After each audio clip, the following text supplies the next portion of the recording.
They didn't call. They didn't explain. They didn't even pretend to care. They sent a text.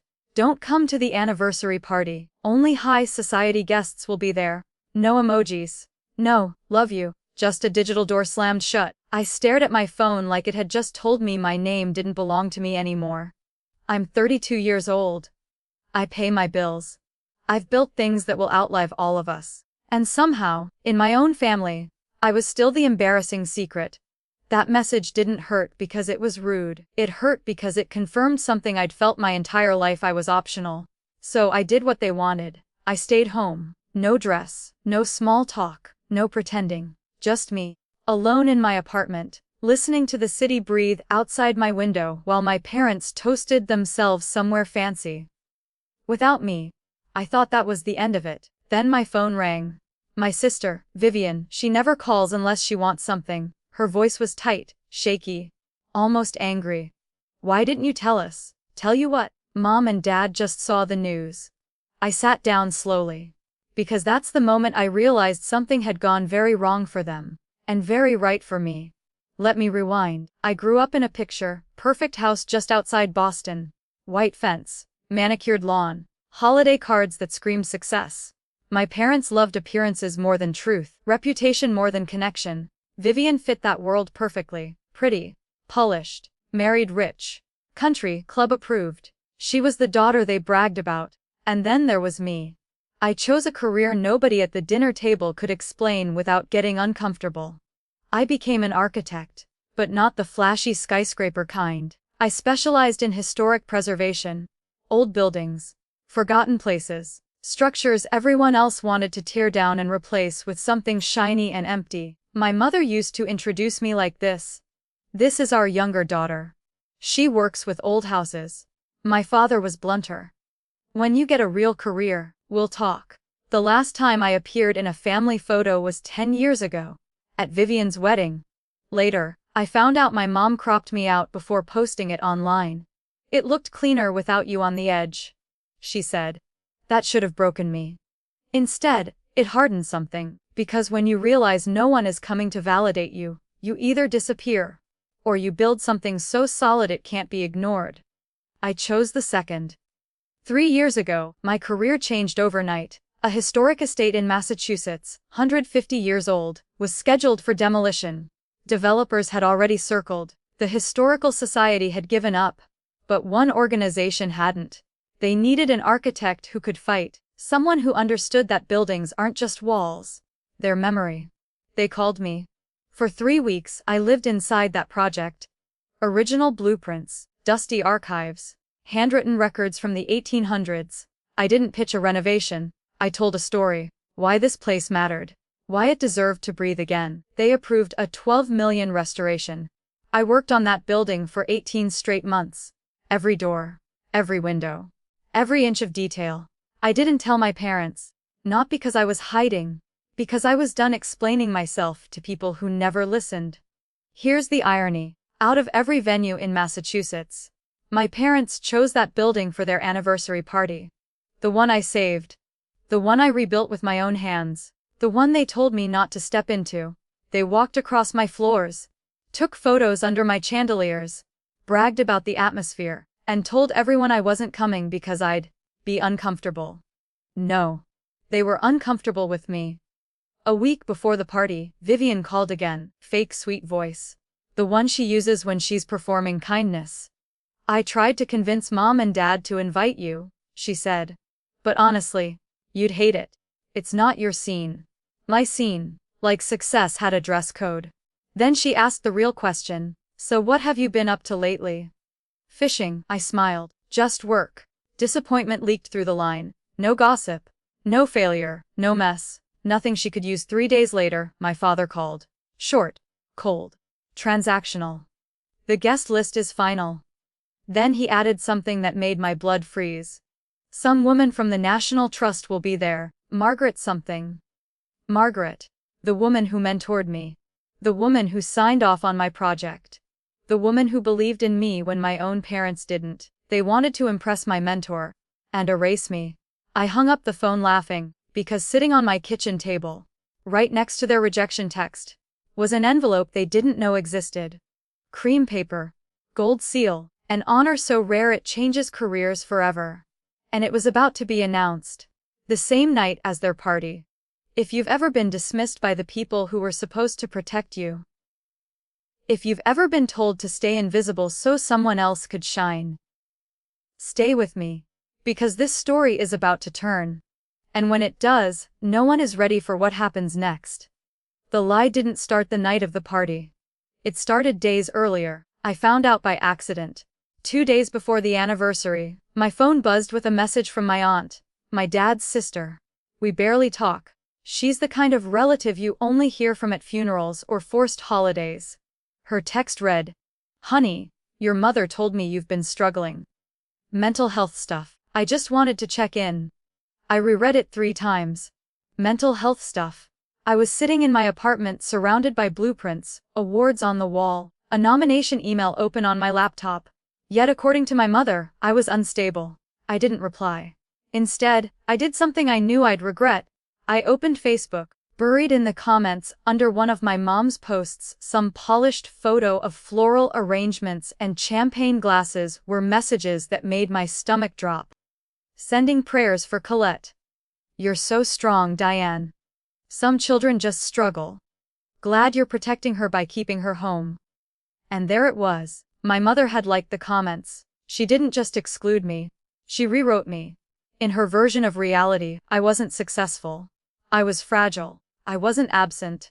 I was unwell. I wasn't hidden. I was being protected. That lie was cleaner than the truth. And she fed it to everyone. Here's what people don't tell you about being the quiet one in the family. Silence gets filled. If you don't defend yourself, someone else will rewrite your story for you. And they won't be kind. My mother built a mythology around me. The troubled daughter, the one who couldn't handle pressure. The one who never quite launched. It explained everything. Why I wasn't invited. Why I wasn't discussed. Why I wasn't there. And the scariest part. People believed it. Because lies sound better when they come dressed as concern. The night before the party, I finally made a call. Not to my parents. Not to Vivian. To Margaret Caldwell, my mentor. I didn't complain. I never have. I just asked a simple question. When does the announcement go public? She smiled through the phone. I could hear it.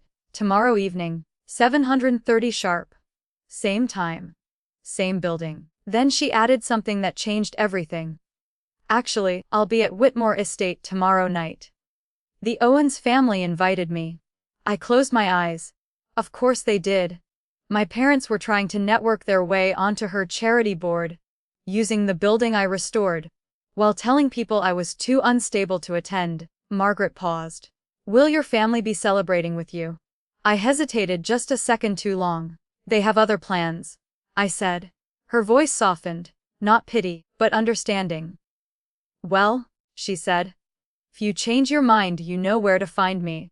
The morning of the party felt surreal. Sunlight spilled across my kitchen table like it didn't know what kind of day it was. I made coffee. Same routine. French press. No sugar. I told myself this was just another day. Then Instagram betrayed me. Vivian's story popped up first. Champagne flute. Hairstylist. Blacktown car. Caption. Big night. I kept scrolling even though I shouldn't have. The next story was the estate. My estate. White flowers. Twinkling lights. Guests already arriving for setup. And there, half hidden in the frame, were the doors. The doors I restored by hand. I closed the app. They were celebrating on top of my work and pretending I didn't exist. The party started at 6. I wasn't there, but my name was. I learned later how it unfolded. German sedans pulling up one by one, black tie, string quartet, champagne that cost more than my rent. My mother greeting guests like royalty. My father shaking hands like he was closing deals. Someone asked, "Who renovated this place?" My mother waved it off. "Oh, some firm." Never my name. Margaret arrived at 7, quiet, effortless, powerful. The room noticed. My mother practically floated over. "What an honor, Margaret. We're such admirers of the Trust's work." Margaret smiled politely. "I actually have a personal connection to this building." That got my mother's attention. I worked closely with the lead architect on the restoration. Margaret continued. I was hoping to see her tonight. Colette? The air shifted, my mother's smile froze, just for a second. Ah, she couldn't make it. She's not well. Margaret frowned slightly. That's strange, I spoke to her yesterday. She sounded perfectly fine. The first crack. At 7:30 p.m. the announcement went live. The American Institute of Architects. Headline. Photos. Feature article already queued. My name, my work, my face. Phones buzzed across the room. Someone whispered. Wait, this is the architect who restored this place.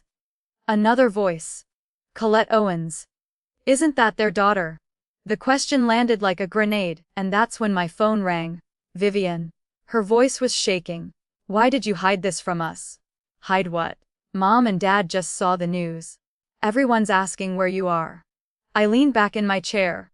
For the first time in my life, the lie couldn't hold. And what happened next? That's where the room turns. Where the truth steps into the spotlight. Where my parents realize you can't erase someone forever. Especially when their work is literally holding the walls up around you. Vivian didn't even say hello. Her voice came through the phone sharp, panicked, stripped of polish. Do you have any idea what's happening right now? I stayed quiet. Because silence is terrifying when someone realizes they're losing control. People are pulling out their phones, she said. They're reading articles. Margaret keeps asking about you. Mom is freaking out. I pictured it. My mother, perfect posture, perfect smile, scrambling to patch a story she'd been telling for years. Why didn't you warn us? Vivian snapped. This is supposed to be Mom and Dad's night. I let the words hang. Finally, I said it. I didn't do anything. I just worked. That's what broke her. You always do this, she said. You wait. You let things happen at the worst possible moment. No, I waited my entire life for them to care, and now the timing just wasn't in their favor. Back at the estate, the room had shifted. Not loudly. Not dramatically. Just enough. People stopped admiring the decor. They started watching my parents. A woman in emerald earrings leaned toward my mother, phone extended. Diane, is this your daughter? The article was open. My face on the screen. Architectural Digest doesn't miss. My mother laughed too quickly. Oh no, that must be a coincidence. Owens is a common name. But the woman didn't buy it. This says she grew up in Wellesley. That laugh died in my mother's throat. Another guest joined. Wait, this building was restored by Colette Owens? The same last name. My father stepped in, boardroom face on. I'm sure there's been a misunderstanding. But the room doesn't care about excuses. It cares about truth. And truth had receipts. Someone read a line from the article out loud. I learned early that my voice wasn't heard in my own family, so I let my work speak instead. Silence. A dangerous kind. The kind you can't talk your way out of. Margaret stepped forward. She didn't raise her voice. She didn't need to. I hope you'll all indulge me for a moment, she said. The room stilled. I was involved in the decision to fund the restoration of this estate. 3 years ago, it was days away from demolition. People leaned in. The Historical Society had given up. Developers were ready. Then one architect walked into our boardroom with a proposal so thorough, so respectful of this building's legacy, that we reversed the decision. She paused. That architect was Colette Owens. You could hear breath being held. For 18 months. Margaret continued. She worked on this building as if it were her own. Every door you walked through tonight. Every window, every piece of molding. She gestured around the room. This place stands because of her. My mother's face drained of color. Margaret reached into her clutch. Cream envelope. Gold seal. Tonight she was nominated for our profession's highest honor. Gasps. My mother tried to smile. Tried. I was told she wasn't well. Margaret added calmly. Which surprised me. Because she sounded perfectly fine yesterday. That's when the lie collapsed. Not with shouting. With quiet disbelief. A woman near the bar spoke up. Diane, you told us your daughter couldn't function. Another voice followed. You said she worked in construction. Another. You said she had problems. My mother opened her mouth. Nothing came out. My father stared straight ahead, jaw clenched. And Vivian stood frozen. For the first time in her life, She wasn't the center of the room. She was standing in the shadow of someone she'd spent years shrinking. That's when my phone rang again. Unknown number. I answered. Ms. Owens. This is the Boston Globe. I smiled. The truth was spreading faster than they could contain it. But here's the thing. I wasn't there. Not yet. They were unraveling without me lifting a finger. And they had no idea I was already getting dressed. I stood in front of my closet for a long time, not because I didn't know what to wear. Because I'd never planned for this moment. For years, I told myself I didn't care. That recognition didn't matter. That family approval was optional. But standing there, phone buzzing, headlines multiplying, I felt it clearly. This wasn't about revenge. It was about presence. Staying home would mean letting them control the ending.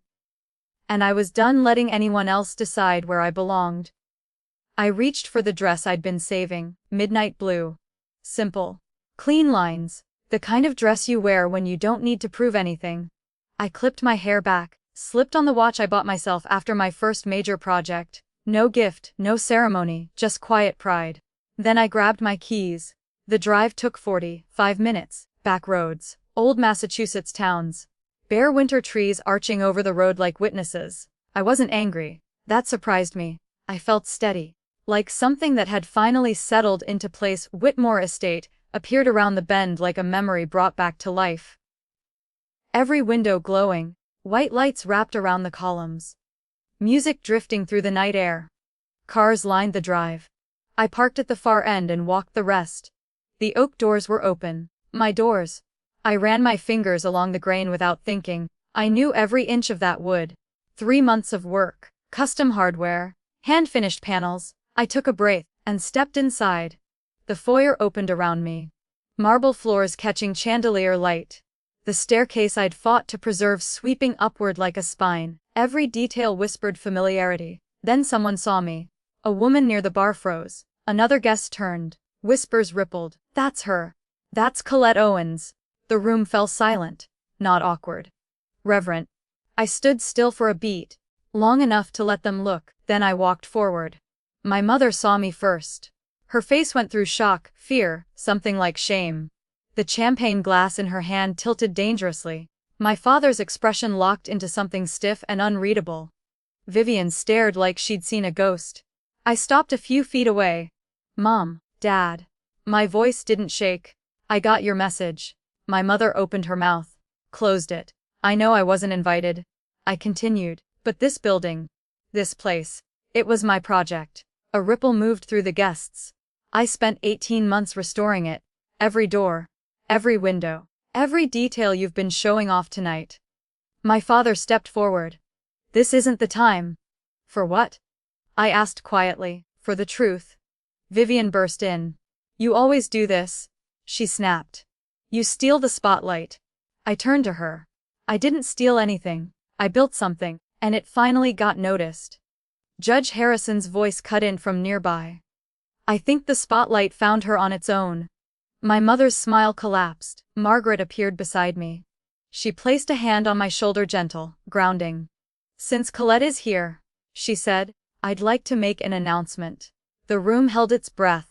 The National Trust has approved a 500,000 grant for the governor's mansion restoration. Gasps. And we've selected Colette Owens to lead the project. Applause broke out. Real applause. Not polite. Earned. Margaret pressed the envelope into my hands. You've earned this, she said softly. In spite of everything, I didn't look back at my parents. Not yet. The applause washed over me. For the first time, I wasn't the invisible one. I was standing in a room built by my work, and no one could deny it. But I wasn't done. There was one more thing I needed to say. And it was going to change everything. The applause faded. People lowered their hands, but no one moved. They were waiting. So was I. I turned back to my parents, not with anger, not with triumph, but with clarity. The kind that comes when you finally understand you don't need anything from the people who hurt you. I'm not here to embarrass you, I said. My mother's eyes were wet now. Mascara holding on by discipline alone. I'm not here for an apology, I continued, and I'm definitely not here to argue. My father exhaled sharply, like he was bracing for impact. "I'm here because this place matters to me," I said, "even if I never mattered to you." That landed harder than yelling ever could. A few guests shifted uncomfortably. This wasn't gossip anymore. This was truth. My mother recovered first. She always does. "Sweetheart," she said, reaching for that word like a tool she hadn't used in years. "We were only trying to protect you. These events can be overwhelming." Overwhelming, I repeated it slowly. "You told people I was unstable," I said. Calm. Clear. "You told your friends I couldn't function. You told my aunt I was struggling mentally." A sharp intake of breath rippled through the crowd. My father stepped in, voice low. "This is family business." "No," I said. "This became public when you made me a story instead of a person." Vivian couldn't stay silent. "You always twist things," she said. "You make yourself the victim." I looked at her. At the perfect hair, the perfect dress, the identity built on being the right daughter. "I didn't twist anything," I said. I stopped shrinking. Judge Harrison spoke again. "I was told your daughter couldn't attend due to health concerns," he said to my parents. Was that untrue? My mother froze. That was the moment. The exact moment the lie had nowhere left to go. "It's complicated," she said weakly. "Only when it's false," Margaret replied. I stepped back. "This is where I stop explaining," I said. "I spent 10 years hoping you'd see me. I'm done waiting." I looked at my father. "You can reach out when you're ready to know me. Not the version that makes you comfortable." I looked at my mother. "And you don't get to tell my story anymore." Silence. Then something unexpected happened. People started coming to me. Not my parents, not Vivian, guests, real interest, congratulations, business cards. The room rearranged itself, and suddenly they were alone. I walked toward the doors, the oak doors, my doors. I paused, just once. "I didn't need your invitation," I said softly. I built the room. Then I left. Outside, the night air was cool and clean. For the first time, walking away didn't feel like rejection. It felt like freedom. But the story wasn't over. Because consequences don't always arrive loudly. Sometimes they come later, quietly. And they don't ask permission. I didn't hear the room fall apart in real time. I was already halfway down the drive, heels in my hand, letting the cold night air burn my lungs awake. But fallout has a way of traveling. It always reaches you. It started the next morning. My phone buzzed before sunrise, a message from Aunt Patricia. "I owe you an apology. I believed things that weren't true."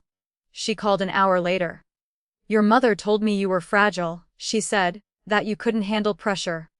That's why you weren't invited." I repeated it to people. I'm ashamed of that now. I told her it was okay, because I wasn't angry anymore. Anger requires energy, and I was done donating mine to lies. The story traveled fast, not gossip fast, reputation fast, the kind of speed that happens when powerful people realize they were missiled. A friend of my father's called him out at the club. "I met your daughter," he said. "Impressive woman. Strange you never mention her." My father didn't have an answer. Vivian's world cracked next. Not publicly, privately. Which is worse, Bradley, her husband, started asking questions. Why hadn't he ever met me? Why had holidays always been complicated? Why did the article describe a sister he didn't recognize from her stories? One question turned into many. And once you start pulling on lies, the fabric doesn't hold. 3 days later, Vivian texted me. 4 words. "You ruined my life." I stared at it for a long time. Then I deleted it. Because I didn't ruin anything. I just stopped being the excuse. My parents went quiet. No calls, no texts, no damage control. Silence, their favorite strategy. Except silence doesn't work once people have seen behind the curtain. According to Aunt Patricia, my mother doubled down. "She's always been dramatic," she told people. But no one was listening anymore. When the lie breaks once, everything before it gets questioned. 2 weeks later, the Boston Globe ran a follow-up. Not about my family, about my work. My phone didn't stop ringing. Projects, interviews, invitations, opportunities that didn't care who my parents were. Only what I'd built. That's when my father finally reached out. One text. "I've been thinking." That was it. No apology. No acknowledgement. just a crack in the wall. I didn't respond right away. Because growth doesn't need to rush. Here's what I learned during that silence. Closure doesn't come from confrontation. It comes from detachment. From realizing you're no longer fighting for a seat at a table that never deserved you. But the story still isn't finished. Because there's one final moment left. One choice that defines what happens next. The text sat there for a full week. I didn't open it. I didn't need to. I already knew what it wasn't. It wasn't an apology. It wasn't accountability. It wasn't understanding. It was curiosity. And curiosity is a strange thing when it comes from people who never bothered to know you before. 7 days passed. Work filled my time. Real work, the kind that reminds you who you are when everything else gets loud. Meetings. Site visits. Planning sessions for the governor's mansion project. That building was a beast. Cracks in the foundation. Roof damage that had been ignored for decades. Water intrusion in the east wing that would take months to fix. I loved it instantly. Because restoration isn't about making something new. It's about deciding what's worth saving. On the 8th day, I opened the message. Colette. I'd like to see the governor's mansion when it's finished. If that's all right. That was it. No, I'm sorry. No, I was wrong. No acknowledgement of the lies, just a request for access. I stared at the screen longer than I wanted to admit. Old instincts kicked in. The ones that said be polite, keep the peace, don't make things harder. Then I silenced them. Because peace built on denial isn't peace, it's just quiet damage, I replied carefully. Not cruel, not warm, just honest. When it's done, I'll let you know. I didn't add a heart. I didn't soften it. It wasn't forgiveness. It was possibility, with conditions. And that was enough. My mother never reached out. Not once. According to Aunt Patricia, she still insists it was all a misunderstanding. That she never meant harm. That I'm being dramatic. Some people can't admit fault without losing their identity, and I'm done trying to save hers. Vivian didn't reach out again either. Last I heard, she and Bradley were taking space. Funny how fragile perfection is when it's built on comparison. One afternoon, standing inside the governor's mansion, hard hat on, plans spread across a folding table, I caught my reflection in a tall, cracked mirror. Dust in my hair. Blueprint smudges on my hands. Calm in my eyes, I looked like someone who had finally stopped asking. There's a moment in every story like this when people expect reconciliation. A hug. Tears. A neat ending. This isn't that story. Because real healing isn't cinematic. It's quiet. It's choosing yourself when no one is watching. But there's one last thing I need to say, because this story isn't really about me. It's about you. I'm standing outside the governor's mansion on a cold gray morning, the kind of morning where your breath shows and the city feels older than you are. The building rises in front of me, brick, stone, history pressing outward, 200 years of decisions made by people who believed their work mattered. It needs help. Cracks in the foundation. Rot in the beams. Stories buried under years of neglect. And I can't wait to begin. 10 years ago, I was standing at the edge of a wedding photo in a secondhand dress, wondering why no one ever looked my way. I thought something was wrong with me. I thought maybe I hadn't earned my place. Now I understand. I was never invisible. I was just standing in the wrong room. Here's what no one tells you when you're the overlooked one. The ignored one. We don't talk about her. 1. Your silence isn't weakness. It's construction time.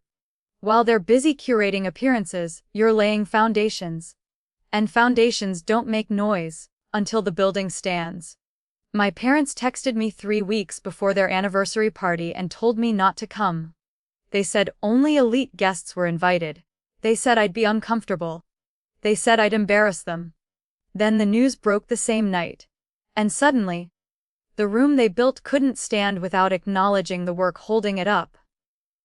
I don't know if that's karma. I don't know if the universe plans these moments. What I do know is this: I stopped waiting for them to see me. And that's when everyone else did. Forgiveness is complicated. It doesn't mean reopening doors that hurt you. It doesn't mean pretending things were fine. Sometimes forgiveness just means you stop carrying the weight, and you walk forward lighter. I still love old buildings. Not because they're beautiful, but because they survive, because they hold their ground even when people try to erase them. Sound familiar? If you're listening to this and you're in your quiet years working, building, being underestimated, I need you to hear this. You don't need their invitation. You don't need approval from people who benefit from you staying small. You don't need to prove anything to those who never planned to clap. Build anyway. Build carefully. Build something that lasts. And when the doors finally open, walk in like you belong. Because you do. If this story resonated with you, comment, "I'm still building." I read every single one. And if you want more stories like this, you know what to do. Until next time, keep building.